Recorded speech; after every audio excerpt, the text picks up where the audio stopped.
본문은 다니엘서 6장 1절에서 15절 제목은 알고도 기도하며 감사하였더라입니다. 메데바사 제국의 다리오가 자기의 뜻대로 고관 120명을 세워 전국을 통치하게 했습니다. 또 그들 위에 총리 셋을 두었는데 다니엘도 그중 한 사람입니다. 이렇게 총리 셋을 둔 것은 고관들로 총리에게 자기의 직무를 보고하게 해서 왕에게 손해가 없게 하려 함이었습니다. 다니엘은 마음이 민첩하여 총리들과 고관들 위에 뛰어나므로 왕이 그를 세워 전국을 다스리게 하고자 했습니다. 당시 다니엘은 80세를 훌쩍 넘긴 고령이었습니다. 뿐 아니라 메데바사 제국이 정복한 바벨론 제국에 속한 사람이었습니다. 심지어 바벨론 제국의 포로로 끌려온 유다 자손이었습니다. 그럼에도 다리오 왕은 그에게 총리직을 주었고 나아가 총리 가운데에서도 우두머리로 삼고자 했습니다. 다리오 왕이 이렇게 한 것은 다니엘은 마음이 민첩하여 모든 사람들 위해 뛰어났기 때문입니다. 다니엘이 고령의 나이였음에도 이처럼 마음이 민첩하여 다른 사람들보다 뛰어난 이유는 물론 하나님의 은혜 때문입니다. 그러나 또 한편 다니엘 개인의 탁월한 영성관리에 기인한 것이라 볼 수 있습니다. 단순히 지식의 축적과 풍부한 경험 때문만이 아니었습니다. 이에 다니엘을 시기한 총리들과 고관들이 국사에 대하여 다니엘을 고발할 근거를 찾고자 했지만 아무 근거, 아무 허물도 찾지 못했습니다. 이는 다니엘이 충성되어 아무 그릇됨도 없고 아무 허물도 없었기 때문입니다. 다니엘은 그의 인격 자체가 진실했기 때문에 어떤 업무를 부여받더라도 공정하고 의롭게 처리했습니다.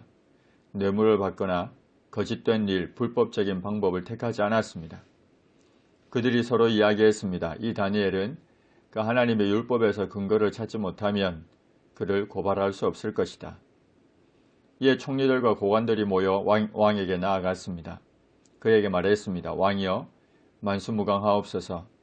나라의 모든 총리와 지사와 총독과 법관과 관원이 의논하고 왕에게 한 법률을 세우며 한 금령을 정하실 것을 구하나이다. 왕이여, 그것은 곧 이제부터 30일 동안에 누구든지 왕 외의 어떤 신에게나 사람에게 무엇을 구하면 사자굴에 던져 넣기로 한 것이니이다.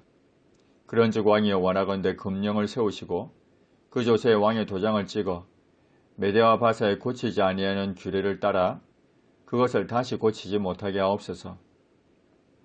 이들이 왕에게 30일 동안 누구든지 왕 외의 어떤 신에게나 사람에게 무엇을 구하면 사자굴에 던져 넣기로 한 법률, 한 금령을 세우고자 한 것은 왕을 위한 것도 그 나라를 위한 것도 아니었습니다. 오로지 왕의 총애를 받고 있는, 그리고 그 어떠한 것으로도 고소할 근거를 찾을 수 없는 다니엘을 제거하기 위함이었습니다. 그러나 다리오 왕은 이러한 의도를 알지 못했고 조서에 왕의 도장을 찍어 금령을 내렸습니다. 한편 다니엘은 이 조서에 왕의 도장이 찍힌 것을 알고도 자기 집에 돌아가서는 윗방에 올라가 예루살렘으로 향한 창문을 열고 전에 하던 대로 하루 3번씩 무릎을 꿇고 기도하며 그의 하나님께 감사했습니다. 우리는 먼저 여기서 한 국가의 총리로서 그 국가에서 제정한 법률을 알면서도 이를 위반하는 것을 어떻게 볼 것인가를 생각해 보겠습니다. 사도 바울은 사람들이 위에 있는 국가의 권세들에게 복종해야 하며 그 이유로서 그러한 국가의 권세는 하나님의 정하신 바이기 때문이라 했습니다. 또한 사도 베드로 역시 인간이 세운 모든 제도에 대하여 주를 위하여 순복하라고 권면했습니다. 그러나 국가의 법률이 하나님을 예배하지 못하게 하고 하나님께 기도하지 못하게 하는 법률이라면 지키지 않는 것이 오히려 하나님의 권위를 인정하는 것입니다. 초대교회 당시 베드로와 다른 사도들은 예수 그리스도를 전파하지 말라는 유대 당국의 명령을 어기면서 사람보다 하나님을 순종하는 것이 마땅하다고 했습니다. 그리스도인들은 우상 숭배를 강요하고 하나님을 배반하라는 어떤 나라의 법률이 있다고 가정할 때 그 같은 법을 따라서는 안 됩니다. 일제 치하에서 있었던 신사참배의 경우가 그러할 것입니다. 여기서 또 하나 보게 되는 것은 다니엘의 기도입니다. 다니엘은 예루살렘 방향으로 기도했습니다. 이는 솔로몬이 성전을 완공하고서 이후 백성들이 범죄하여 포로로 잡혀갔을 때 회개하며 성전 있는 쪽을 향해 기도하면 응답해 주시기를 구했던 것에 기인합니다. 다니엘은 예레미야 선지자가 예언한 70년으로 정한 포로 기한에 대한 말씀을 생각하면서 회복을 위해 성전 있는 쪽을 향해 기도했습니다. 또한 다니엘은 창문을 열어놓고 기도했습니다. 이는 그의 담대함과 원수의 위협에도 조금도 위축되지 않는 신앙적인 용기를 보여줍니다. 다니엘은 하루에 3번씩 기도했습니다. 당시 유대인들은 하루에 아침과 저녁 2번에 걸쳐 기도했는데 다니엘이 3번씩 기도했다는 것은 자신의 민족을 생각하면서 그가 아주 특별한 결단을 하고 기도했다는 것을 암시합니다. 다니엘은 무릎을 꿇고 기도했습니다. 절박한 상황에서 간절하게 기도했습니다. 다니엘은 습관을 따라 전부터 해온 그대로 기도했습니다. 다니엘은 회복을 위한 기도를 하는 가운데에서도 하나님께 감사하는 기도의 내용을 빠뜨리지 않았습니다. 당시 다니엘은 큰 위기 가운데 처해 있음을 잘 알고 있었습니다. 그럼에도 감사함으로 기도하고 있습니다. 무리들이 떠들어대면서 모여서는 다니엘이 자기 하나님 앞에 기도하며 간구하는 것을 발견했습니다. 그들은 집요하게 찾아내려 했는데 다니엘은 상관없이 기도하고 있었습니다.